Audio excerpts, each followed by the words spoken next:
ட்ரம்ப்போட வருகைக்கு முன்னாடி இருந்த அரசியல்லாம் நீங்க எடுத்து பார்த்தீங்கன்னா, உங்களுக்கு ஈராக்கோட சண்டை போட்டதா இருக்கட்டும், ஈரானோட சண்டை போட்டதா இருக்கட்டும், அமெரிக்கா வந்து எங்கெங்கெல்லாம் போய் சண்டை போட்டதோ, அதுலலாம் வந்து பார்த்தீங்கன்னா, பெரிய இழப்பை வந்து அமெரிக்காவும் சந்திச்சது. அமெரிக்காவுடைய சோல்ஜர்ஸ் சந்திச்சாங்க. அதிகமான உயிரிழப்புகளை வந்து அமெரிக்க இராணுவமும், அதிகாரிகளும் சந்திச்சிருக்கிறாங்க. அமெரிக்காவோட பப்பட்டா தான் ஜெலன்ஸ்கி வந்து செயல்பட்டுட்டு இருந்தது. அமெரிக்கா தான் இந்த நேட்டோவோட நீ சேர்றதுக்கான ஒப்பந்தங்கள் இதுகள் அந்த மூவ்லாம் பண்ணு. ஆட்டோமேட்டிக்காக வந்து ரஷ்யா ட்ரிகர் ஆகும். ட்ரிகர் ஆகும்போது எங்களோட சப்போர்ட்டில் நீ வந்து ரஷ்யாவை போய் சொரியலாம் அப்படின்னு சொல்லிட்டு அந்த ஒரு அந்த 3ஆம் உலகப் போரும் அதை தொடங்குவதற்கு பின்னாடி இருக்கக்கூடிய தேவை அது விரும்பியவர்கள் உக்ரைனை ஒரு பகடக்காயாக பயன்படுத்துகிறாங்க. உக்ரைனாக இருப்பதற்கும் உக்ரைன் மக்கள் ஒரு சுதந்திர மக்களாக இருப்பதற்கும் அமெரிக்கா உதவியாக குரல் கொடுக்கும்னு போட்டிருக்காங்க. உதவியாக குரல் கொடுக்கும், ஆயுதம் கொடுக்கல. ஏண்டா நீ குரல் கொடுக்கறதுக்கு நான் செத்ததுக்கப்புறம் நீ ஒப்பாரி வச்சா என்ன வைக்காட்டி என்னங்கிறது தான் இவங்களோட ஸ்டாண்டு. ரெண்டாவது வந்து இந்த மாதிரி ஒன்றும் நம்ம தரப்பில் வந்து எந்தவித பெனிஃபிட்டும் இல்லாத ஒரு ஒப்பந்தத்தை ஜெலன்ஸ்கி பண்ணால் உக்ரைன் மக்களே எதிராகிடுவாங்க. ஜெலன்ஸ்கி ட்ரம்ப் என்ன பண்ணுறாருன்னு பார்த்தீங்கன்னா கார்னர் பண்ணுறாரு ஜெலன்ஸ்கியை. நீ தான் சண்டையை மூட்டிகிட்டு இருக்க, எங்களுக்கு செலவாகுது, அது எங்களுக்கு தேவை கிடையாது, இது தேவையில்லாத சண்டை எங்களுக்கு. ரஷ்யாவோட போய் சண்டை பண்ணணும்னு அவசியம் இல்லை.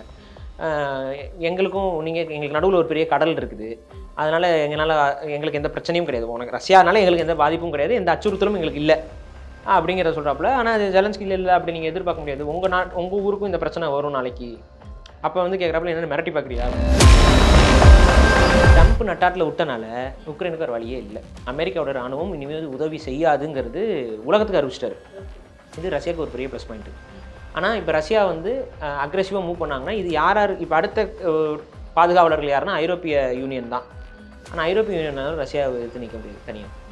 ரஷ்யாவும் ஏன்னா ரஷ்யா வந்து மோர் ஈக்குவல் டு அமெரிக்காவோட இராணுவத்தோட கொஞ்சம் தான் வலு கம்மியானது ரஷ்ய இராணுவம். இந்த போர் அடுத்த கட்டத்தை நோக்கி நகர்றதுக்கான வாய்ப்பும் ரொம்ப குறைவு.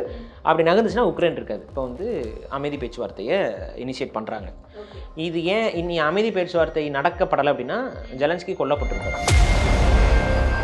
முதுகு வலியா, மூட்டு வலியா, கை கால் நீட்ட மடக்க இயலாமையா, அறுவை சிகிச்சை இல்லா குணம். டாக்டர் ஸ்ரீவர்மாஸ் PCR மகாராஜா தைலம். உக்ரைன் ரஷ்யா போர் கிட்டத்தட்ட 2022ஆம் ஆண்டு ஆரம்பிச்சு இன்னைக்கு வரைக்கும் போய்கிட்டு இருக்கு. இப்போ நம்ம பேசிட்டு இருக்க இந்த நொடியில இந்த தருணத்துல தான் வந்து அந்த போருக்கான நிறுத்தம் அப்படிங்கிறது தற்காலிகமா அறிவிச்சிருக்காங்க.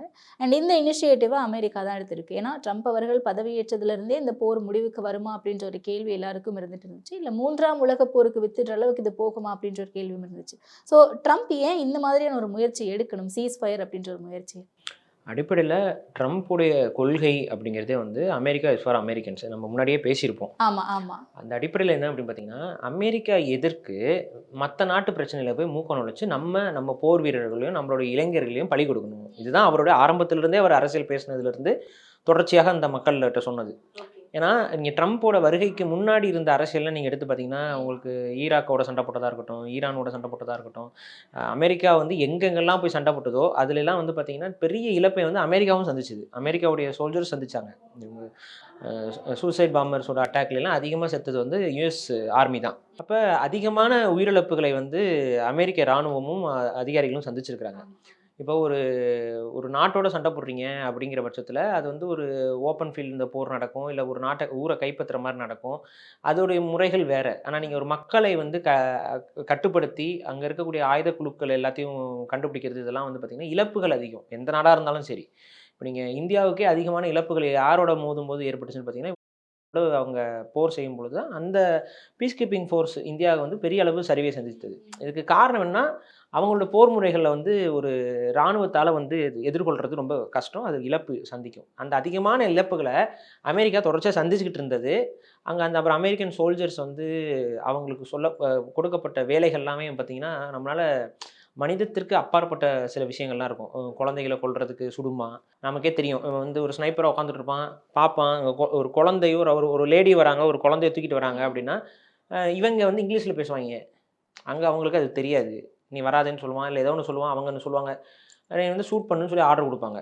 நீ வந்தால் ஷூட் பண்ணிடு அப்படின்ட்டு. அவங்க உள்ளே தாண்டி வரும்போது வேறு வழியில் அது அவங்களாம் அவங்க வந்து வெடிகுண்டை கட்டிக்கிட்டும் அப்படி தான் வருவாங்க. கையில் உண்மையாகவே குழந்தை தூக்கிட்டு வரவங்களும் அப்படி தான் வருவாங்க. வேறு வழி இல்லாமல் சுட்டு சொன்ன வீடியோஸ்லாமே நிறையா இருக்குது. அப்புறம் வந்து ட்ரோன் தாக்குதல் மூலியமாக கொல்லப்படும்போது அங்கே குழந்தைகள், பள்ளி வாகனங்கள்லாம் சுட்டு. இப்போ இதெல்லாம் பார்க்கும்பொழுது அங்கே இராணுவ வீரர்களுக்குமே மனம் சார்ந்த பிரச்சனைகளில் வந்து அந்த அந்த ட்ராமாட்டிக் ஈவெண்ட்ஸ் வந்து அவங்கள வந்து பெரிய அளவு அவங்களோட குடும்ப வாழ்க்கை, அவங்களோட இல்லற வாழ்க்கையெல்லாம் பாதிச்ச இதெல்லாம் பார்த்துருக்குறாங்க. இதெல்லாம் ட்ரம்ப் வந்து ஆரம்பத்திலிருந்தே எதிர்த்து பேசிக்கிட்டே இருந்த ஆளு தான். எதுக்கு நம்மளுடைய சோல்ஜர்ஸை எவனுக்கோ ஏதோ ஊரில் எங்கேயோ அமைதி இது நிலைநாட்டுறேன்ட்டு போயிட்டு எதுக்கு கடல் கடந்து போயிட்டு வேலை செஞ்சுட்டு இருந்தோம், இது தேவை கிடையாது, இது நமக்கு உலகத்தோட சுமையை நம்ம தூக்கி சுமக்க வேண்டிய அவசியம் இல்லை அப்படிங்கிறது தான் ட்ரம்ப்புடைய கருத்து. இப்போ இதெல்லாம் பேசிக்கிட்டு தான் அவர் ஜெயிச்சு வந்திருக்காப்புல. அப்போ இன்னைக்கு வந்து என்ன பிரச்சனை பார்த்தீங்கன்னா, உக்ரைன் ரஷ்யா போர் அதோட ஆரம்பம் முடிவு உங்களுக்கு ஓரளவுக்கு தெரியும். முன்னாடியே நம்ம பேசியிருக்கோம் கூட. ஆமா ஆமா ஆமா அதில் என்ன அப்படின்னா, நேட்டோவோட நாங்கள் போய் சேரக்கூடாது அப்படிங்கிறது தான் ரஷ்யாவுடைய கோரிக்கையாக இருந்துச்சு. உக்ரைன் போய் உக்ரைன் போய் சேர சேர்ந்துடக்கூடாது, நீ சேர்ந்தினா ரஷ்யாவுடைய பாதுகாப்புக்கு பெரிய அச்சுறுத்தலாக போயிடும். அது நேட்டோ ராணுவம் வந்து அங்கே வந்துடும், அது வந்து ரஷ்யாவுக்கு வந்து முடியாது அப்படிங்கிறாங்க. இல்லை நான் போய் சேர்ந்தே தீருவேன்னு உக்ரைன் சொல்லுது. அது ஆக்சுவலாக சேர்ந்தே தீருவேன்னு உக்ரைன் சொல்கிறதே வந்து அமெரிக்காவோட அழுத்தத்தின் பேரில் தான். அந்த ஆரம்ப காலகட்டத்தில் வந்து அமெரிக்கா வந்து நீ இப்படி தனியாக இருந்துட்டுன்னா விளங்காது, நீ வந்து எங்கள் பேச்சை கேட்டு நடந்தீங்கன்னா தான் அப்படின்னு சொல்லி அவங்க அந்த இதுக்கு முன்னாடி இந்த ஆட்சியாளர்கள் தான் அதை வந்து அப்படி அழுத்துறாங்க. அதன் அடிப்படையில் ஜெலன்ஸ்கியும் இன்ஃபேக்ட் ஜெலன்ஸ்கி அங்கே ஜெயிச்சதுக்கு பின்னாடியுமே அமெரிக்காவுடைய இன்டெலிஜென்ஸ் இருக்குது. ஒரு சீசனில் வந்து அந்த ஆளை வந்து ஒரு காமெடி ஆக்டர், அந்த காமெடி ஆக்டரை ஒரு பொலிட்டிக்கல் சட்டையரில் நடிக்க வைக்கிறாங்க. அந்த பொலிட்டிக்கல் சட்டையரில் அவர் வந்து பிரசிடெண்ட்டாக தான் இருப்பாப்புல. உக்ரைனுக்கு பிரசிடெண்ட் அவர், அது உக்ரைனியன் டிவி ஷோ. அப்போ வந்து அது ஒரு மாதிரி காமெடியாக ஒரு பிரசிடெண்ட்டாக இருந்து செயல்படுற மாதிரியும், அதுக்கப்புறம் அதில் வந்து சில அந்த மக்களுக்கு நல்லது பண்ணுற மாதிரி அவர் வந்து ஒரு காமெடி சீசன் த்ரூ டெலிவிஷன் ப்ரோபகேண்டா பண்றாங்க. அந்த ப்ரொபகேண்டாவில் வந்து என்ன பண்ணுறாங்க, இந்த ஆளை வந்து இவன் ஹாலிவுட் ஆக்டர் தானே, இவர் இங்கிலீஷ் படத்தில் நிறைய நடிச்சிட்டு இருந்தால் தான், நிறைய படங்கள்லாம் அது காமெடியாக நடிக்கிறாள். அதுக்கப்புறம் வந்துட்டு இந்த மாதிரி ஒரு ப்ரொபகேண்டா மூவியில் சீசன், அந்த சீசன் வந்து உக்ரைன்லேயே ஹிட் ஆகுது. ஒரு நல்ல ஒரு சீசன். அதில் இவர் கொஞ்சம் நிறைய ஃபேம்லாம் அங்கே வருது. பொலிட்டிக்கலாக நிறைய கமெண்ட்ஸை கொடுக்க வேண்டிய கட்டாயம் உருவாக்கப்படுது. அதை வந்து அமெரிக்க ஊடகங்கள்லாம் பெருசாக அப்படியே ஹைலைட் பண்ணி இது பண்ணி அவர் ஒரு லீடராக வளர்த்து விட்டு அந்த அதிகாரத்துக்கு கொண்டு வந்ததே அமெரிக்கா தான். ஸோ அமெரிக்காவோட பப்பட்டாக தான் ஜெலன்ஸ்கி வந்து செயல்பட்டு இருந்தது. அமெரிக்கா தான் இந்த நேட்டோவோட நீ சேர்றதுக்கான ஒப்பந்தங்கள் இதுகளை வந்து மூவ்லாம் பண்ணு, ஆட்டோமேட்டிக்காக வந்து ரஷ்யா ட்ரிகர் ஆகும், ட்ரிகர் ஆகும்போது எங்களோட சப்போர்ட்டில் நீ வந்து ரஷ்யாவை போய் சொரிக்கலாம் அப்படின்னு சொல்லிட்டு அந்த அந்த 3ஆம் உலகப் போரும் அதை தொடங்குவதற்கு பின்னாடி இருக்கக்கூடிய தேவை அது விரும்பியவர்கள் உக்ரைனை ஒரு பகடக்காயாக பயன்படுத்துகிறாங்க. அப்போ இதை வந்து அதிகாரத்தில் இல்லை அப்போ ட்ரம்ப்பு. அப்போவே அவர் கண்டிச்சார், இது வந்து உக்ரைன் போர் வந்து நான்லாம் வந்தேன்னா ஒரே இல்லை சிட்டிங்கில் வந்து அதை முடிச்சு விட்ருவோம் அப்படின்லாம் சொல்லிட்டு இருப்பார். அதெல்லாம் எப்படி உங்களால் முடியும், எவ்வளோ பெரிய இடியாப்ப சிக்கல் அப்படி இப்படின்னாங்க. அமெரிக்கா வந்து உதவி செய்யலை அப்படின்னாவே ஆட்டோமேட்டிக்காக அந்த போர் நின்றும், அது வந்து அமைதி பேச்சுவார்த்தைக்கு உக்ரைன் தள்ளப்பட்டுரும் அப்படிலாம் சொல்லிட்டு இருந்தார். இப்போ அவர் அதிகாரத்துக்கு வந்துட்டார். அதிகாரத்துக்கு வந்ததுக்கப்புறம் தான் ஒரு மீட்டிங் நடந்துச்சு, பார்த்துருப்பீங்க, ஜெலன்ஸ்கியை கூப்பிட்டு உட்காந்து. அதுவே ஒரு பெரிய ஸ்டேஜ் மீட்டிங் தான். ட்ரம்ப் பிளான் பண்ணி கூப்பிட்டு வச்சு அசிங்கப்படுத்தி அவமானப்படுத்தி அனுப்பணுங்கிறது தான் பிளானே. ஜெலன்ஸ்கிக்கு தெரியாது, அவங்களுக்கும் தெரிஞ்சிருக்கும், தெரியாமலாம் இருக்காது. நீங்கள் எப்பவுமே வந்து இது டபுள் சைடுமே தெரியுங்க. ஸோ முடிஞ்ச வரைக்கும் அதை வந்து மேனேஜ் பண்ணலாம் தான் அவங்களும் பார்ப்பாங்க.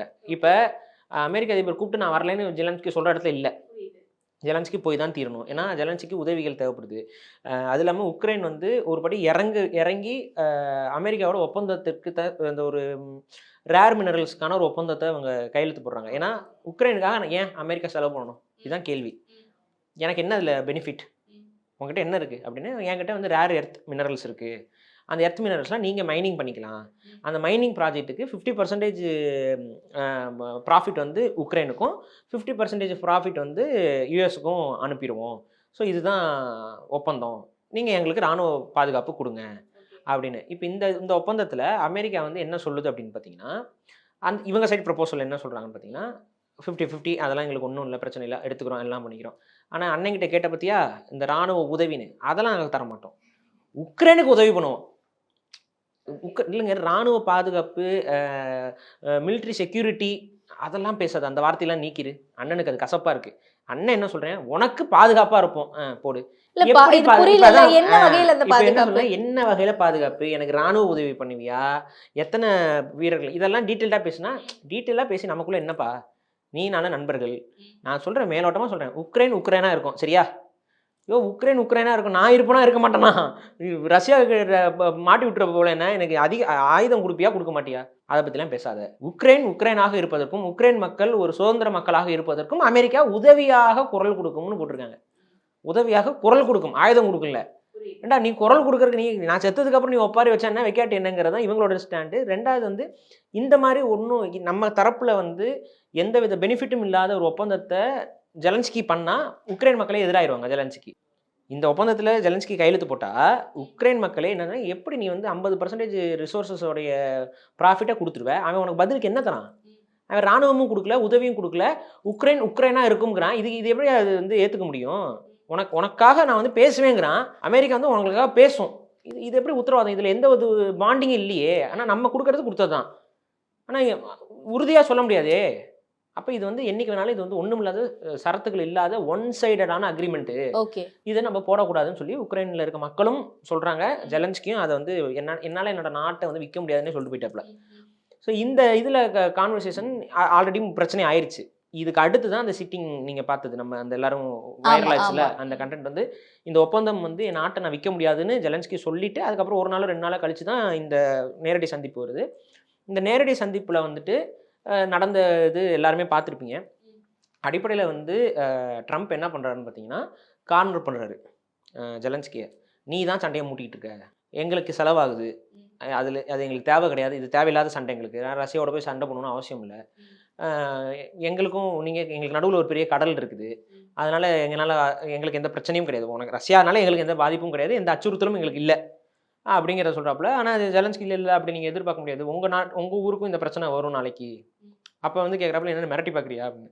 இல்லை மிரட்டல தானே உண்மை அப்படிங்கிற மாதிரி மாறி இவங்க கிட்ட பேசிக்கிறாங்க. அந்த ஒரு விவேக் காமெடியில் வந்துட்டு இந்த டான்ஸ் சாமியார்களும் இவரும் பேசுவாப்புல, இல்லை நீ வந்து அந்த மாதிரி தான் பேசிக்கிறாங்க 2 பேரும்.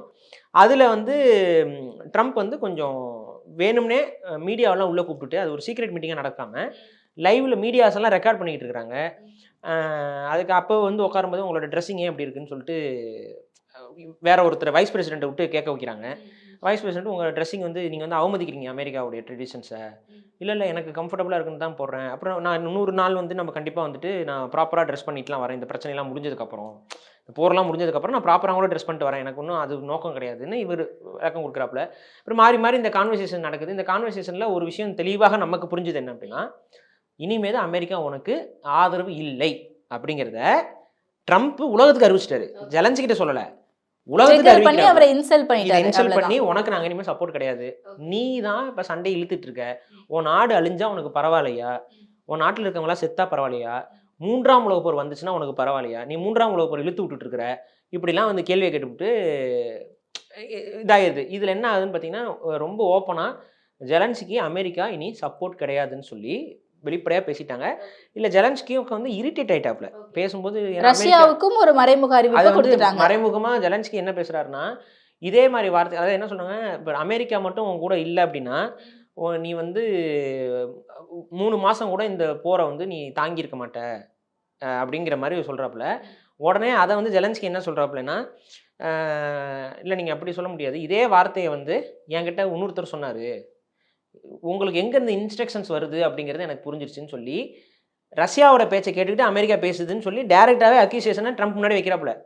நீ வந்து புட்டின் சொல்கிறத கேட்டுட்டு சொல்கிற, புட்டின் தான் சொன்னது அது மாதிரி, நாங்கள் நினச்சா உங்களை வந்து 3 நாளில் வந்து தோக்கடிச்சிருவோம் அப்படின்னு சொல்லி, அந்த 3 நாள்னு சொல்கிறத இவர் வந்து 3 வாரம் அப்படிங்கிற மாதிரி சொல்லுவாப்புல. உடனே யார் சொல்லி நீங்கள் இதை பேசுறீங்கன்னு எனக்கு தெரியுதுன்னா, புட்டினோட இவர் வந்து ஒப்பந்தம் பண்ணிக்கிட்டு, அமெரிக்கா ஒப்பந்தம் பண்ணிக்கிட்டு, இது வந்து என்ன ஆகும், டைரெக்டாக உக்ரைன் வெர்சஸ் அமெரிக்காங்கிற மாதிரி கொண்டு வந்து விட்டாச்சு. அவங்களுக்குள்ள இருக்கிற ரிலேஷன்ஷிப் டோட்டலாக ஸ்பாயில்.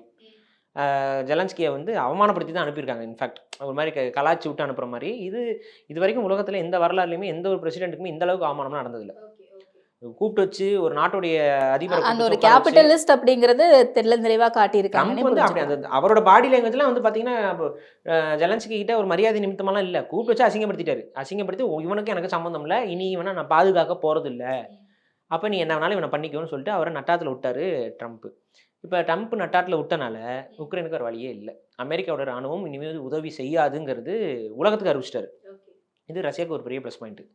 ஆனால் இப்போ ரஷ்யா வந்து அக்ரெசிவாக மூவ் பண்ணாங்கன்னா, இது யார் இப்போ அடுத்த பாதுகாவலர்கள் யாருன்னா ஐரோப்பிய யூனியன் தான். ஆனால் ஐரோப்பிய யூனியனால ரஷ்யாவை எதிர்த்து நிற்க முடியாது தனியாக. ரஷ்யாவும் அமெரிக்கா, ஏன்னா ரஷ்யா வந்து மோர் ஈக்குவல் டு அமெரிக்காவோட இராணுவத்தோட கொஞ்சம் தான் வலு கம்மியானது ரஷ்ய இராணுவம்.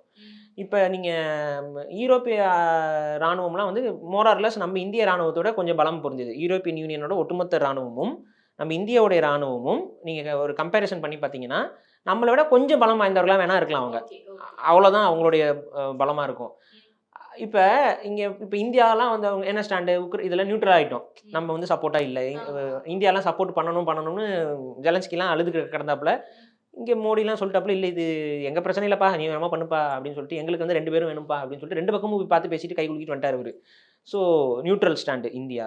இப்போ யார் வந்து சீனாவும் உக்ரைனுக்கு எகென்ஸ்ட் தான். ஏன்னா சீனாவும் ரஷ்யாவும் அவங்க ஃபியூச்சரிஸ்டிக் பிளான்ஸுக்கு ரஷ்யாவை பகச்சிக்க கூடாதுன்னு சீனா கன்சிடர் பண்ணுறாங்க. ஏன்னா சீனா அண்ட் ரஷ்யா பக்கத்து பக்கத்தில் இருக்க நாடுகள். அமெரிக்கா கண்டிப்பாக சீனாவை என்றைக்கு இருந்தாலும் ஆப்படிக்கும். அப்போ சீனாவுக்கு வந்து ஒரு நட்பு நாடாக ரஷ்யா வேணும்னு எதிர்பார்க்குறாங்க. அதனால அவங்களும் வந்து உக்ரைன் சார்ந்த விஷயத்துல வந்து உக்ரைனுக்கு சப்போர்ட்டிவாக இல்லை. அவங்களும் மோர் ஆர் லெஸ் நியூட்ரல். ஆனால் கொஞ்சம் ரஷ்யாவுக்கு சப்போர்ட். நம்ம ரொம்ப நியூட்ரல். நம்ம ரஷ்யாவுக்கும் சப்போர்ட் பண்ணல, உக்ரைனுக்கும் சப்போர்ட் பண்ணல. அவங்க ரஷ்யாவுக்கு லைட் சப்போர்ட்டு, என்ன இருந்தாலும் நம்ம பையன் பாட்டுற புட்டின் அப்படிங்கிற மாதிரி சப்போர்ட்டு. ஆனால் வெளிப்படையாக நான் வந்து ரஷ்யாவுக்கு சப்போர்ட் அப்படின்னு சொல்லிக்கல. ஒரு நியூட்ரல் ஸ்டாண்ட் எடுத்திருந்தாலும் ஒரு கொஞ்சம் ரஷ்யா மேலே கொஞ்சம் பாசம், ஒரு அன்பு இருக்கிற மாதிரி காட்டிக்கிறாங்க. இது இப்படி இருக்கும்பொழுது உக்ரைனுக்கு யாருமே பாதுகாப்புக்கு இல்லை. இப்போ அடுத்து அவங்க கிட்ட இருக்க ஒரே ஆப்ஷன் வந்து யூஎஸ் தான் மெயின் ஆப்ஷனு. அது போக யூரோப்பியன் யூனியனோட இராணுவம் அந்த இதில் தான்.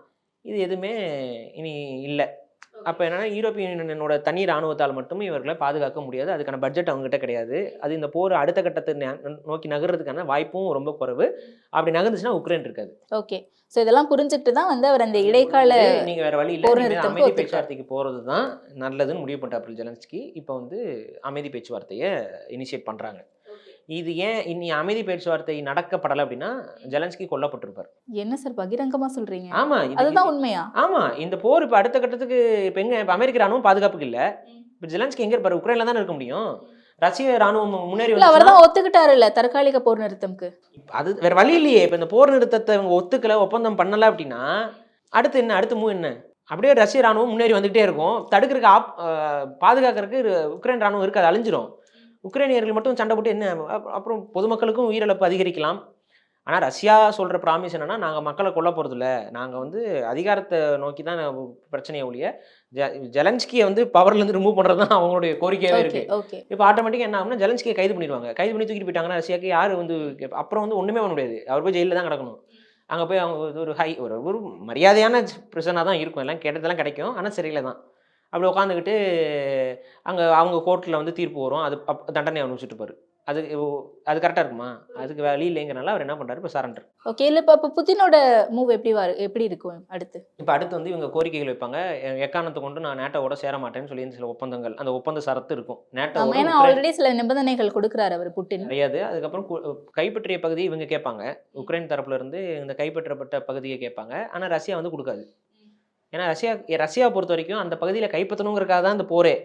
அவங்களோட இன்டென்ஷன் வந்து நேட்டோவை காரணம் காட்டி அவங்களுடைய ரஷ்ய வாழ் மக்கள் பகுதியை தான் அவங்க கைப்பற்றிருக்காங்க.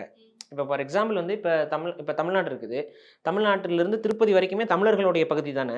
இப்போ அது நம்ம பகுதி தான். ஆனால் இன்றைக்கி வந்து உங்களுக்கு நில வரைகிற இதில் பண்ணும்பொழுது அதெல்லாம் வந்து வேறு மாநிலங்களுக்கு கொடுக்கப்பட்டுருச்சு.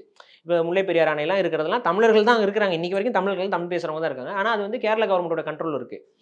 அப்போ இது ஒரு நாளைக்கு ஒரு எல்லை பிரச்சனைன்னு வரும்போது நம்ம இந்த எல்லையெல்லாம் எங்களோட தான், நாங்கள் எடுத்துக்கிறோம் அப்படி தான் நம்ம சொல்லுவோம். அதே போல் தான் ரஷ்யா என்ன பண்ணுதுன்னா, ஆல்ரெடி அந்த எல்லையோர பகுதி எல்லாமே ரஷ்யன்ஸ் தான் அதிகமாக இருக்காங்க. உக்ரைனியன்ஸை விட ரஷ்யன்ஸ் தான் அதிகமாக இருக்கிறாங்க. அங்கே ரஷ்ய மொழி தான் அதிகமாக பேசப்படுது. அப்போ அது ரஷ்யாவுக்கு உரிய நிலங்கள் தான். ரஷ்யன்ஸ் அதிகமாக இருக்காங்கனால அந்த இடத்துல அவங்க கைப்பற்றிக்குவாங்க தான். கண்டிப்பாக கொடுக்க போகிறதில்ல. அங்கே இருக்க உக்ரைனியர்கள் வேணால் திரும்ப இடம்பெயர்ந்து போகிறதுக்கு வாய்ப்பு இருக்குது. ஸோ இதான் நடக்கும். அவங்க இடத்த கொடுக்க மாட்டாங்க. நீ வந்து வேறு எந்த ஒப்பந்தமும் பண்ணிக்கக்கூடாது, எங்களை மீறி வந்து ராணுவ ஒப்பந்தங்கள்லாம் நாடுகளோட பண்ணக்கூடாதுங்கிற மாதிரி பல சரத்துக்களை கொண்டு வந்து ஒப்பந்தம் என்பது கையெழுத்திடப்படும். வேறு வழி இல்லை. ஜெலன்ஸ்கி தன் உயிரை பாதுகாத்துக்கிறதுக்கு அவங்க நாட்டை அடமானம் வச்சிருவாரு. ஓகே. அப்போ போர் முழுமையாக முடிஞ்சிடும் நம்பலாமா? ஏன்னா தற்காலிக நிறுத்தம் தானே சொல்லியிருக்காங்க. தற்காலிக நிறுத்தம் அப்படிங்கிறத எப்படி புரிஞ்சு? திரும்ப அமெரிக்கா உள்ளே வராத வரைக்கும் இந்த போர் வந்து ரெஷ்யூம் ஆகாது. அமெரிக்கா திரும்ப உள்ளே வந்துச்சுன்னா அது ரெஷ்யூம் ஆகும். அப்படி வரணும்னா ட்ரம்ப் இருக்கக்கூடாது. ட்ரம்ப் யாராவது அங்கே உள்ள ஏதாவது காலி பண்ணிட்டாங்கன்னா, ஏன்னா அதுக்கு நிறைய விஷயங்கள் நடக்கிறதாகவே தகவல் சொல்கிறாங்க. ட்ரம்ப்போடைய உயிருக்குமே உத்தரவாதம் கிடையாதுங்கிறதெல்லாம் பேசிக்கிட்டு தான் இருக்கிறாங்க. அப்படி ஏதாவது ஒரு ரொம்ப விபரீதமான விஷயங்கள் நடந்துச்சுன்னா மட்டும்தான் அடுத்து அந்த போர் திரும்ப தொடங்கும். இல்லைன்னா வந்து இந்த அமைதி பேச்சுவார்த்தையோட இந்த போர் வந்து வேறு வழி இல்லை. போகிறக்கு வழியில் அமெரிக்கா தன்னோட ஸ்டாண்டை மாற்றினாலும் நடக்கும். அமெரிக்கா வந்து திரும்ப நான் ராணுவ உதவி கொடுக்குறேன், நீ போய் சண்டை போடுன்னு சொன்னால் தான் அடுத்து நடக்கும். இப்போ அமெரிக்க தரப்புலேருந்து இன்னும் ட்ரம்ப் எனக்கு தெரிஞ்சு இன்னும் 4 வருஷத்துக்கு இருக்க தான் போகிறாரு. ஸோ வாய்ப்பு இல்லை.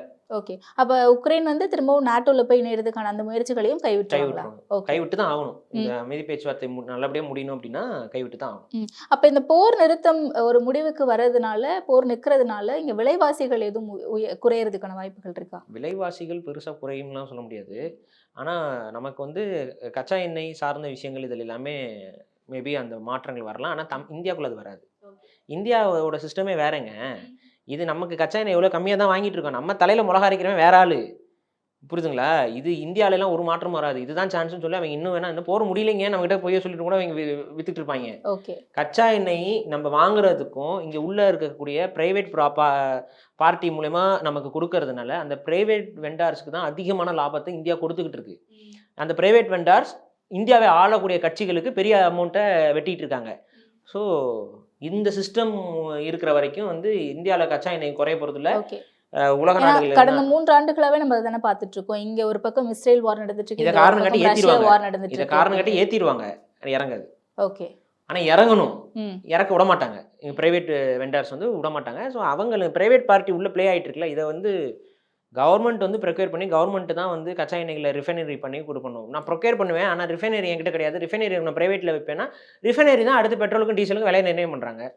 ஸோ இது மாறணும். இந்த சிஸ்டம் மாறணும். இது இருக்க வரைக்கும் நமக்கு விலைவாசி வந்து உலக தரப்பு அடிப்படையிலாம் இருக்காது. நம்ம ஊரில் நம்ம ஒரு நம்ம ஏமாந்துக்கிட்டு சுற்றிட்டு இருப்போம். முதுகு வலியா, மூட்டு வலியா, கை கால் நீட்ட மடக்க இயலாமையா, அறுவை சிகிச்சை இல்லா குணம். டாக்டர் ஸ்ரீவர்மாஸ் PCR மகாராஜா தைலம்.